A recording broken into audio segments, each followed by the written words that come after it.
Hello everyone, welcome back to Believers IAS Academy. This is topic of the day, and today's topic of the day is about Enforcement Directorate, how it has been misused, and what are the its implications, both ethical and legal as well as constitutional, and we will do the critical analysis of Enforcement Directorate. So, first we'll understand the background of ED. The reason why I am discussing this particular topic is recently there was a news that Supreme Court has demanded Enforcement Directorate to act according to its stature and not use the tool of ED for political gains. Why did it say like this? Supreme Court said this because Enforcement Directorate went to Supreme Court regarding an issue with respect to High Court of Karnataka. What happened in High Court of Karnataka?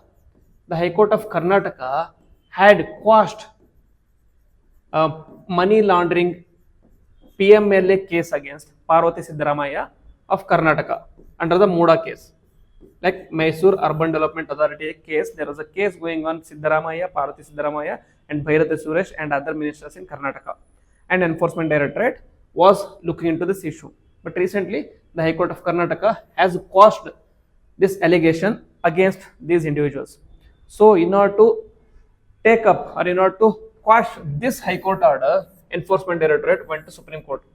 And this is when Supreme Court said that you cannot arrest anyone without proper documents or without proper evidences.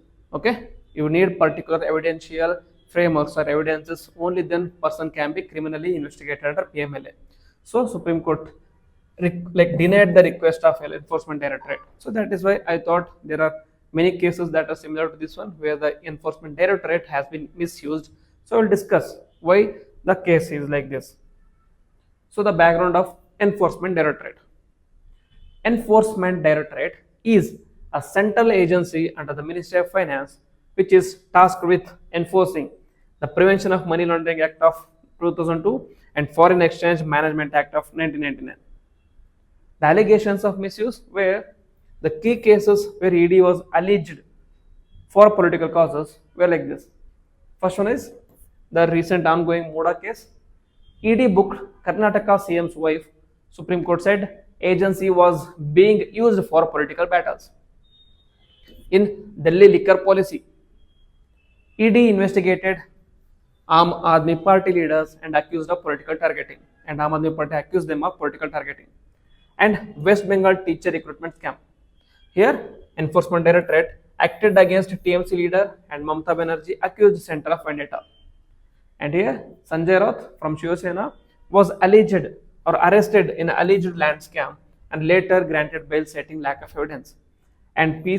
Chidambaram in the INX media case, he was a former finance minister, was jailed even before the trial, and again he was accused of disproportionate action. And then Jharkhand CM Hemant Soren was accused in land scam by the Enforcement Directorate and claimed harassment before the elections. See, there are two aspects to this one. First is, we can clearly see it is the opposition leader that have been targeted under ED.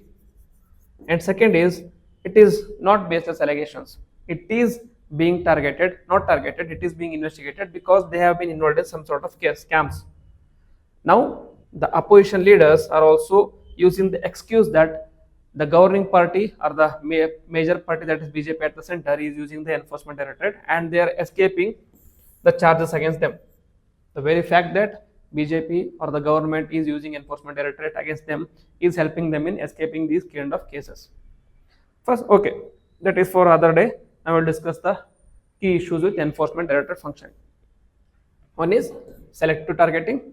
There is a data which you can use in your answer. That is, over 95% of ED's political investigations involves opposition leaders, according to recent studies.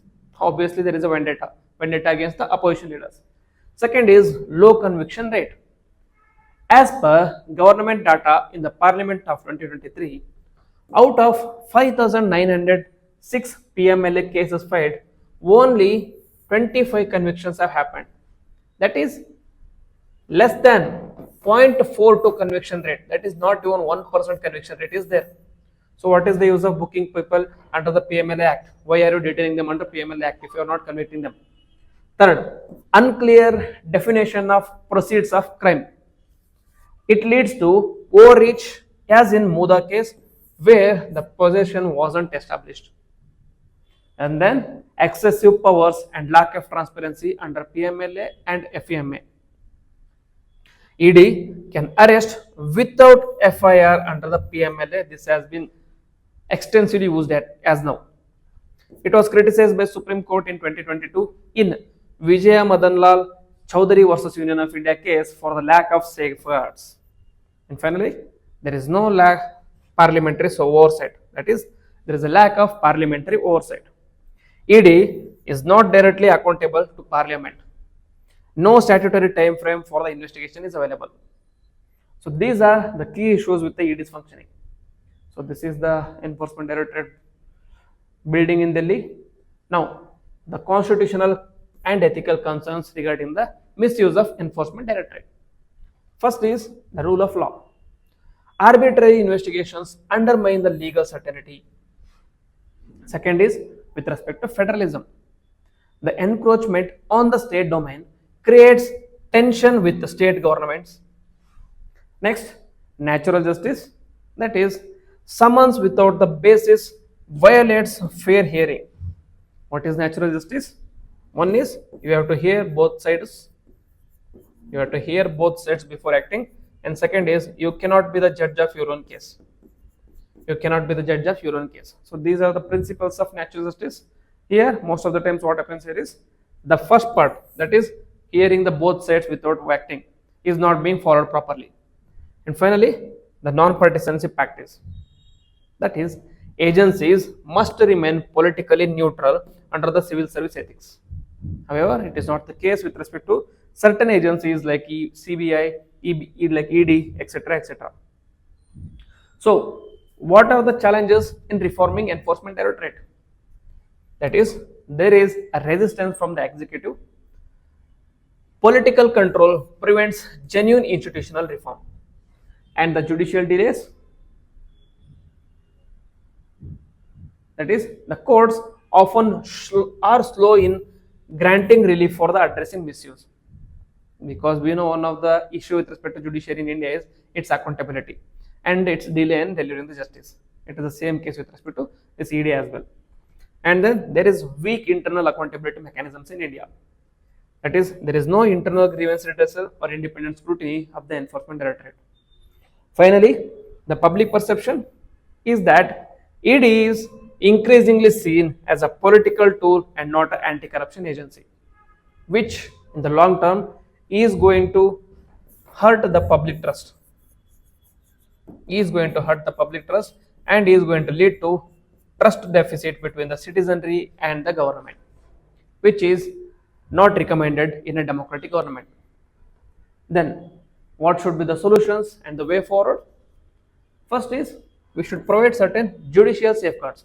Judiciary should work under Article 32 and also Article 140, where it has the power to provide full justice.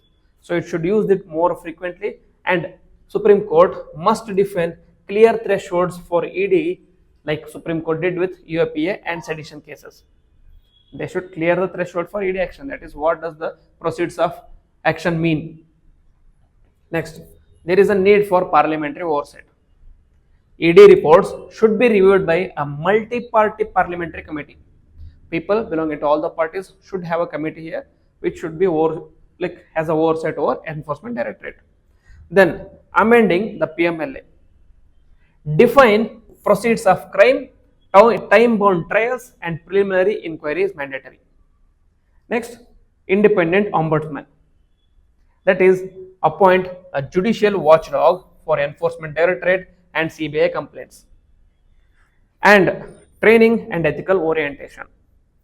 Civil servants must be trained in neutrality, evidence-based inquiry, and ethics in governance. Very important. Focus is on neutrality and inquiry based on the evidence, and also following ethics in governance, which is lacking in most of the bureaucracy at the moment. Next, transparency in communication.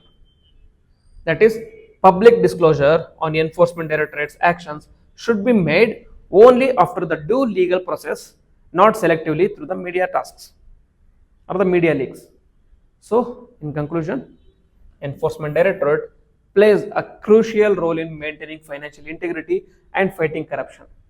However, the perceptions of bias, low conviction rates, and the political misuse weakens its legitimacy.